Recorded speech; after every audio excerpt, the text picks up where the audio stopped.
Nothing in this recording is intended as investment advice, and the people in this recording may hold positions in the companies they talk about. Do not make any investment based solely on a tip or recommendation. Please do your own research. Hello and welcome to Zak's Traders Cafe. Today I'm joined by Michael Laurier, who's CEO at Symphony Environmental Technologies. How are you today, Michael? Good morning to you, Zak. All right, Symphony been a bit quiet of late, and obviously it's a new year as well. Maybe you can just tell us what Symphony does, or what it's focusing on at the moment, and what your expectations are for 2025, if you've got any at this stage. Well, we have plenty of expectations, and we're definitely not quiet. We're incredibly busy.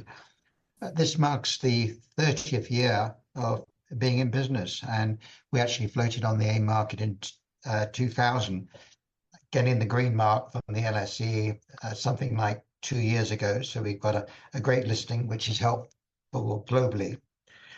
The technologies that we have are non-disruptive, which means that you mix them into the ordinary polymer mix and you do something different to that piece of plastic.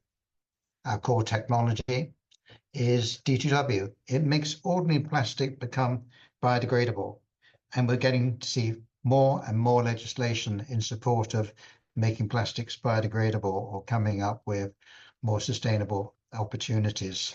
So D2W is a technology that the world knows by its brand. It covers something like 200,000 tons of plastic every year, and that is growing. And we had to create D2W, the antimicrobials. And the antimicrobials in our business, again, is seeing increasing demands. Our core technology is, of course, the FDA-approved D2P that will effectively make the bread packaging that much more sterile. As an example, the bread itself, because its packaging is doing all the work, requires less chemical preservatives. So the bread manufacturers will either reduce the amount of waste, which is a critical area in today's world of reducing food waste, or be able to reduce the amount of preservatives that they put inside the bread itself.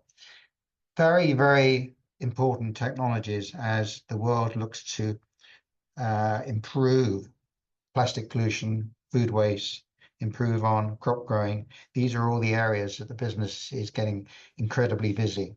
And in the growing of crops, our AI technology, AI anti-insects, goes into drip irrigation pipes is a very, very good example where you stop the insects attacking the pipes.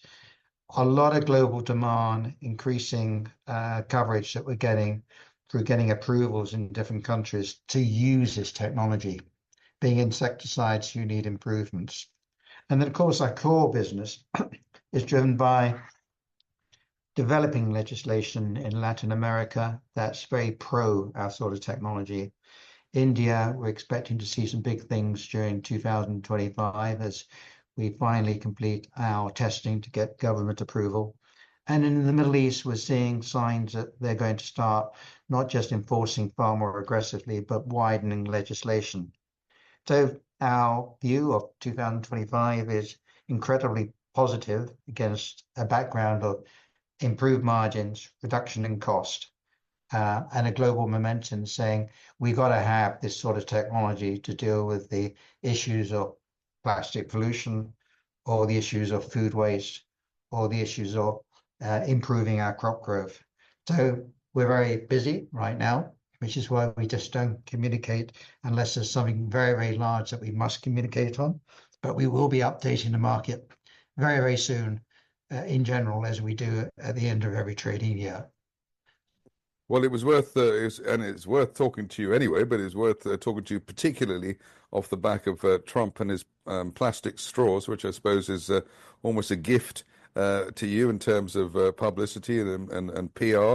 But I suppose that underlines the way that in almost every area, the table is being tilted in your favor. People are aware of plastic waste.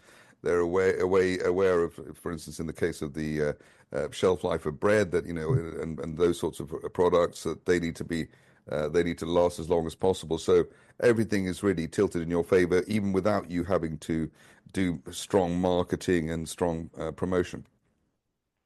You're absolutely right. And the latest news out of the White House just on saying we're going to dump the paper straws, we're going to go back to plastics.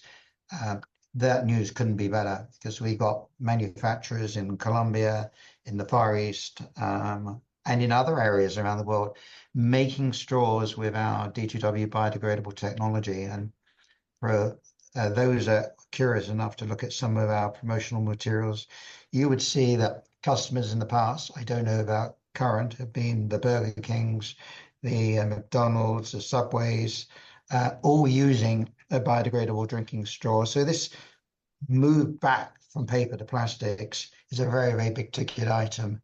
And we think there's quite a flurry of activity, and that, of course, triggers the interest in, well, what else can you make biodegradable? So yes, there's a lot of winds pushing in our direction, I'm pleased to say.